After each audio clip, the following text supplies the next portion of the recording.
Hello दोस्तों, welcome back to my channel SSC mates. आज हम बात करने वाले हैं एचएसआरए के बारे में, हिंदुस्तान सोशलिस्ट रिपब्लिक एसोसिएशन। इसको किसने बनाया, कैसे बनी और इसको बनाने की क्या वजह थी, इन सब के बारे में आज हम इस वीडियो में जानने वाले हैं। तो समय था 1920 का। अंग्रेज़ों की हुकूमत, हर गली में डर, हर जवान के सीने में गुस्सा। लेकिन अचानक एक दिन ये गुस्सा खामोश नहीं रहा। 1927 से 28 का दौर था। देश के लोग अहिंसा पर भरोसा रखते थे, लेकिन कुछ जवान ऐसे थे जिनके लिए इंतज़ार भी एक जुर्म बन चुका था।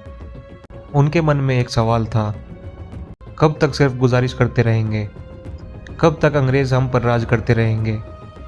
इन्हीं सवालों से जन्मी एक क्रांतिकारी कहानी।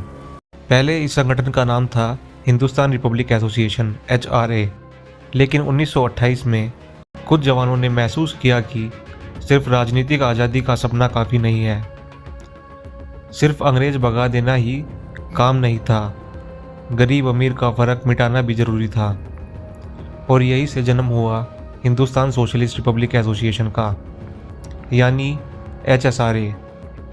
ये सिर्फ एक नाम नहीं था, ये एक सोच थी। इन क्रांतिकारियों का मानना था, अंग्रेज चले भी गए, लेकिन अगर गरीबी, जुल्म और अन्याय यहाँ रहा तो आज़ादी अधूरी होगी। इसीलिए उन्होंने कहा, हमें सिर्फ आज़ाद भारत नहीं चाहिए, हमें समानता वाला भारत चाहिए। तो जानते हैं HSRA किसने बनाई। इस कहानी के हीरो सिर्फ एक नहीं थे, उनके नाम है चंद्रशेखर आज़ाद। वो आदमी जो कभी जिंदा अंग्रेज़ों के हाथ नहीं आया। भगत सिंह, जो बॉम्ब से ज़्यादा विचारों से खतरनाक था। सुखदेव, प्लानिंग और स्ट्रेटजी का दिमाग। राजगुरु, निशाना जो कभी चूकता नहीं था। और इनके साथ कई गुमनाम जवान जिन्होंने अपनी ज़िंदगी देश के नाम लिख दी। 1928 में अंग्रेज साइमन कमीशन ले आए, बिना किसी भारतीय मेंबर के। पूरा देश भड़क उठा। लाला लाजपत राय ने विरोध किया, लेकिन अंग्रेज़ों ने लाठीचार्ज कर दिया था। लाला जी शहीद हो गए। उस दिन HSRA के जवानों ने कसम खाई, इस जुल्म का जवाब दिया जाएगा। उसी वक्त होता है एक case, central assembly bomb case. 1929 Bhagat Singh और बटुकेश्वर दत्त सेंट्रल असेंबली में बॉम्ब फेंकते हैं, लेकिन वो बॉम्ब सिर्फ डराने के लिए था। वो सिर्फ धुएं वाला बॉम्ब था।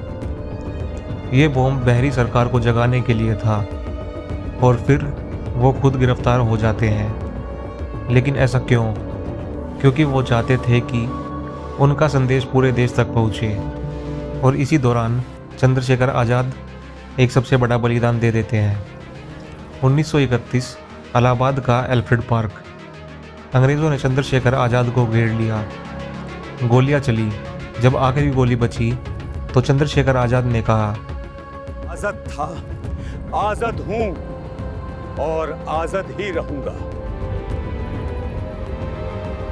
फिर आज़ाद शहीद हो गए। अब बात करते हैं HSRA का अंत या शुरुआत।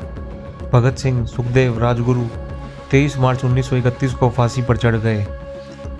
अंग्रेज सोचते थे क्रांतिकारी कहानी यही ख़त्म, लेकिन सच ये था, HSRA ने सोच बदल दी, जवानों को जगा दिया, आज़ादी को एक नया रास्ता दिखा दिया।